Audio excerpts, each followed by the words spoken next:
Mrs. Thorne had cooked for the Hale family for 30 years, and she had learned that grief, like weather, has its own logic. She had seen it move through this house before. When the old Mr. Hale died, when the mistress went, when the business nearly came apart.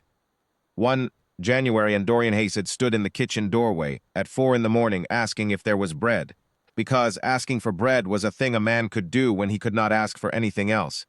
She had fed him and not spoken, and she had understood that was what was needed, and she had been right. She thought she knew this house's grief. She had been wrong before. This winter was different. This winter had Lily.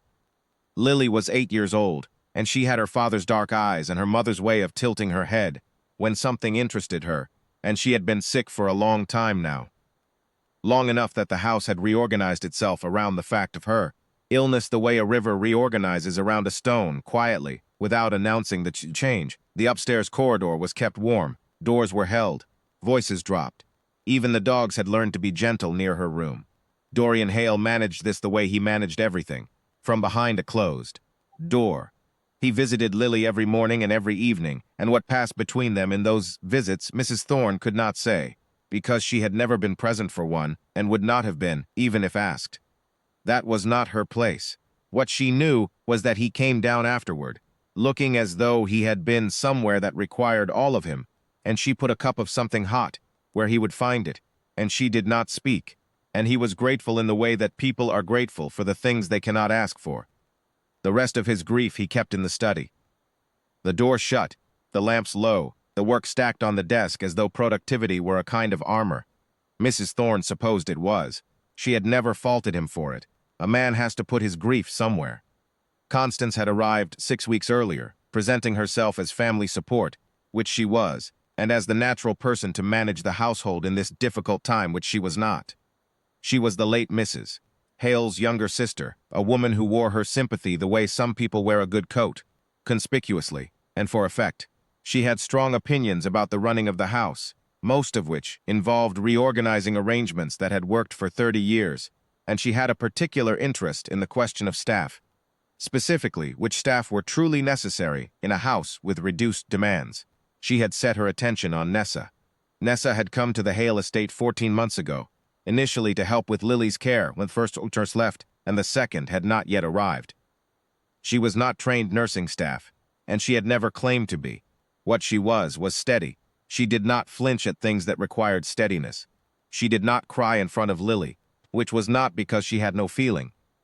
Mrs. Thorne had seen her in the kitchen afterward, her hands flat on the worktop, taking the long breath that people take when they are put something back in its place.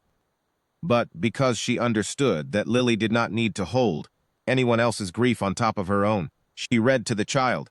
She made the paper birds that hung from the ceiling of Lily's room, 43 of them Mrs. Thorne had counted, in different sizes, different papers, some plain and some painted.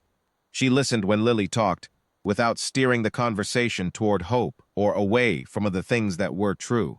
Constance considered this sentimental and outside the scope of household work, and she had said as much to the household manager, a mild-mannered man named Ferris, in a voice not quite low enough for the kitchen. Mrs. Thorne had noted it. On a Tuesday in the second week of February, Lily asked Nessa to stay after the afternoon reading. Mrs. Thorne knew this because Nessa came to the kitchen an hour later with her coat still on, though she had been inside all day, and asked for a glass of water and drank it standing up. Mrs. Thorne asked nothing.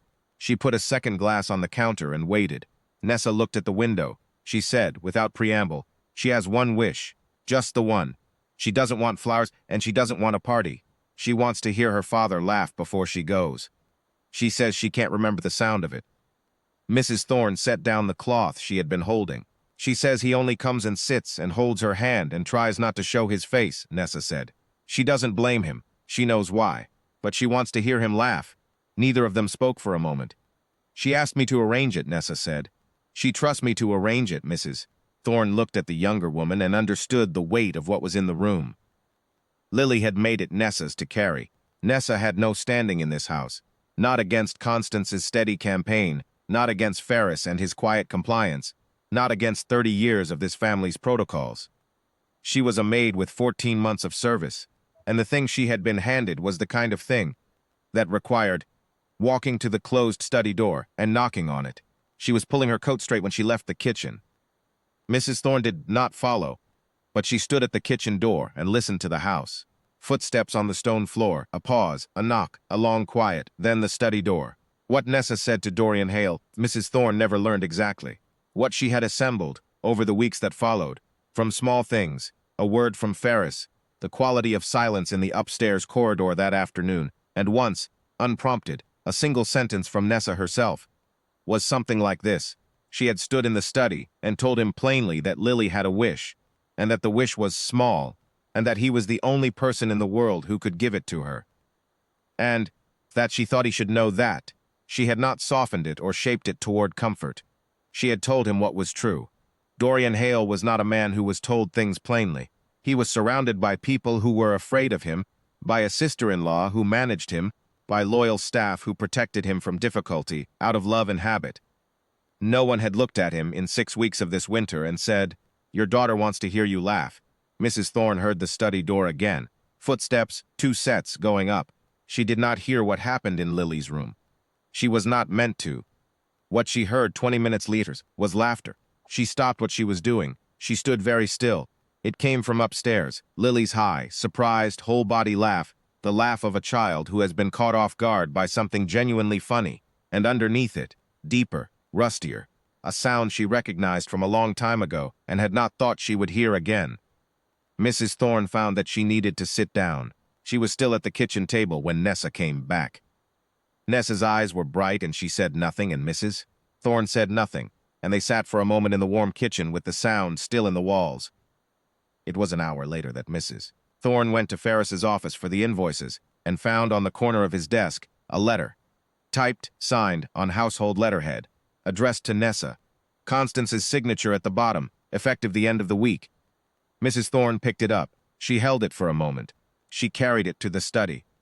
She knocked once and went in without waiting, which she had not done in 30 years, and set the letter on Dorian Hale's desk. He was not, she noticed, sitting behind the desk. He was at the window. He had been at the window for some time, from the look of him. He turned at her entrance and she saw his face, and she saw that whatever had happened in Lily's room had not left him entirely. His face was open in a way she had not seen it since the night he had come down asking for bread. He looked at the letter. He picked it up. He read the first line. He tore it. He set the pieces on the desk with the careful precision of a man who is choosing in this moment to be deliberate about everything. He said, "Ask Constance to come down, please." Mrs. Thorne did. She did not remain in the room for what followed. She had no need to. She heard the conversation from the corridor, not the words, only the register. His voice, measured and final, and Constance's, which began at protest and arrived some minutes later at a silence of its own. She heard Ferris being called. She heard the practical arrangements of departure being made. By evening, Constance's car was on the drive. Mrs. Thorne had gone to bed by then, but she had passed through the upstairs corridor once more before she did. Nessa was in the corridor outside Lily's room. The door to the room was slightly open, the lamp inside casting a thin, warm line across the floor. Nessa stood with her back to the wall, not quite ready to leave. Dorian Hale came from the staircase end of the corridor and stopped beside her.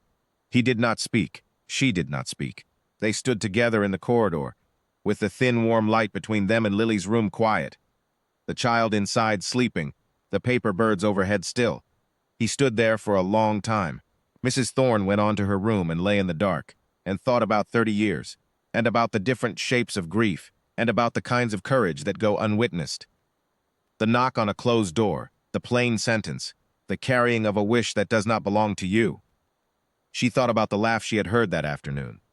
She thought, "I have cooked for this house for 30 years, and I have seen it brought to its knees by many things, and I have never seen it saved by anything so small or anything so honest." She did not think of it as a small thing. She thought of it as the only thing.